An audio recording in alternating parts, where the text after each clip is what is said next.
नमस्ते। एक बार सदगुरु जी ने कहा था कि हम फ्रिल्स में इतने गुम हो जाते हैं कि स्कर्ट किधर चली गई पता ही नहीं चलता। अब देखिए 2 महीने पहले ही आप रास्ते पर खाने खा रहे थे, कोई भेलपूरी खा रहा था, कोई पानी पूरी खा रहा था, कोई गन्ने का रस पी रहा था। आपने कभी पूछा भैया हाथ धोए क्या? और वो हाथ कहाँ कहाँ नहीं गए होंगे मैं तो कुछ नहीं कह रही। फिर आप अपने कुत्ते को वॉक पर लेकर जाते हैं, वो रास्ते पर चलता है, उस रास्ते पर क्या क्या नहीं होता। अब वही पांव से वो वापस आता है, उसी पांव से वो आपके सोफे के ऊपर, बेड के ऊपर, और फिर अपना मुंह यहाँ आपको किस कर रहा है। आपने कभी अपने टॉमी को रोका, ए टॉमी यहाँ पर मुंह लगाने से पहले तूने कहां कहां पर मुंह लगाया बता। अच्छा बच्चों, अगर तुम्हारे पास एक अच्छा माइक्रोस्कोप हो या फिर एक तगड़ा सा मैग्नीफाइंग ग्लास हो तो ये एक्सपेरिमेंट जरूर करना।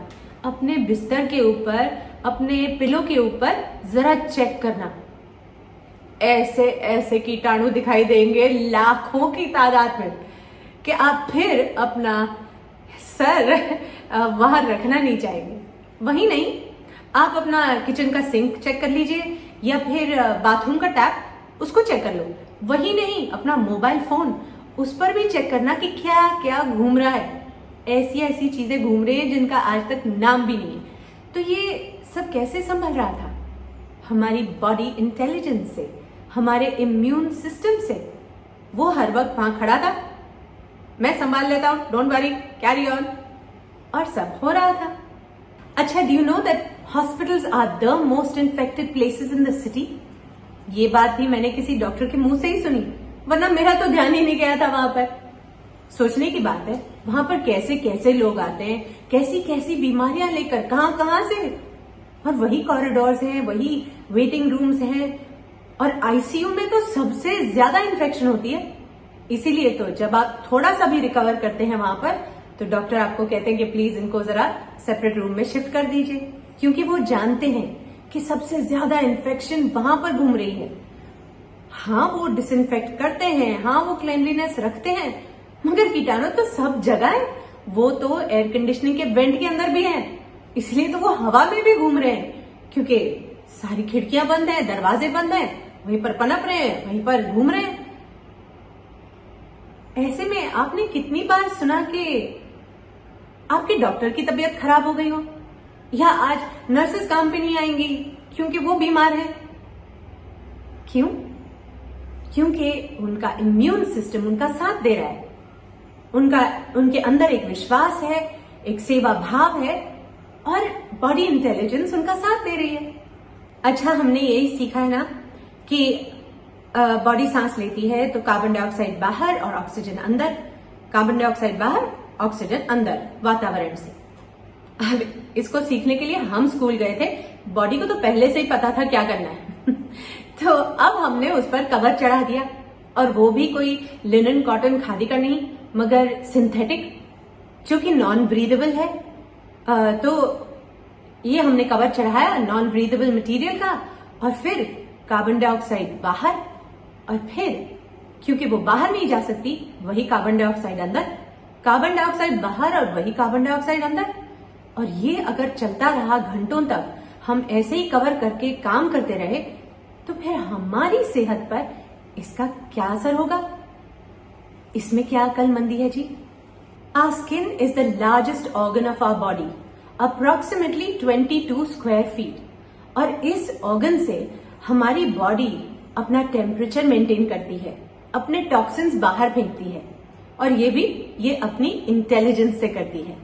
तो जब अंदर गर्मी बढ़ती है, गर्मी बाहर फेंकती है, पर्सपिरेशन के साथ टॉक्सिन्स बाहर फेंकती है, वातावरण से हवा उससे टकराती है, वो इवेपोरेट हो जाता है, और ये बहुत खूबसूरत बैलेंस एक बना है प्रकृति के साथ। अब हमने आजकल इस पर एक पूरा सूट पहना दिया, वो भी सिंथेटिक मटेरियल का, अगेन नॉन ब्रीदेबल।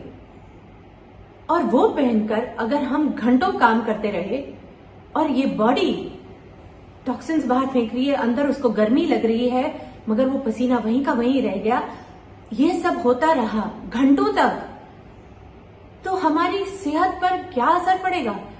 और अगर हमारी सेहत यानी हमारे मेडिकल स्टाफ की सेहत बिगड़ गई तो वो किसी और की मदद कैसे करेंगे? तो ये सूट्स प्रोटेक्शन के लिए पहने जा रहे हैं, और प्रोटेक्शन इसलिए क्योंकि ये डर है कि इस बीमारी का कोई इलाज नहीं है। इस बीमारी का कोई इलाज नहीं है इसलिए डर है, और इसलिए ये प्रोटेक्शन के सूट पहने जा रहे हैं।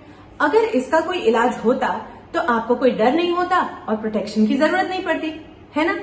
तो सवाल ये उठता है कि अगर आपके पास इस बीमारी का कोई इलाज ही नहीं है तो हम अपना इलाज करने के लिए आपके पास क्यों आ रहे हैं?